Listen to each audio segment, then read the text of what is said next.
Потегот на Вселенската патриаршија со примањето на Охридската архиепископија во канонско единство представува огромен придонес во насока на натамошно зајакнување на темелите на државата.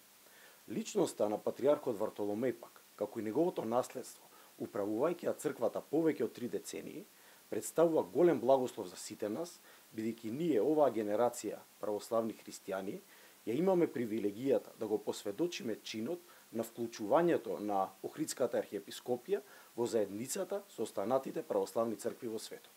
Во таа смисла, особено е важно синодот да продолжи да обстојува нова исправна траекторија како и досега, која беше воспоставена на 9 мај 2022 година, а која продолжи на 12 јуни истата година, кога беше одржана заедничката богослужба во Константинопол на архиепископот Стефан и на Вселенскиот патриарх Вартоломеј, на која за прв пат силно одекна и македонскиот јазик.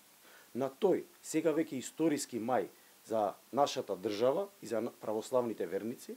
мостовите на соработка со Вселенската патриаршија на општа радост беа обновени и тие секојдневно преку заедничките сослужувања, преку посетите и преку контактите се зајакнуваат и се надоградуваат за доброто на целата православна екумена. Оттаму, доколку ваквата динамика на воспоставените односи продолжи со сличен интензитет и во иднина, верувам дека е многу блиску денот кога ќе видиме уште еден важен настан, а тоа е посетата на Вселенскиот патриарх Вартоломеј како прва историска посета на нашата држава, на која верувам дека ќе биде доделен томосот за автокефалност на современата наследничка на древната Охридска архиепископија.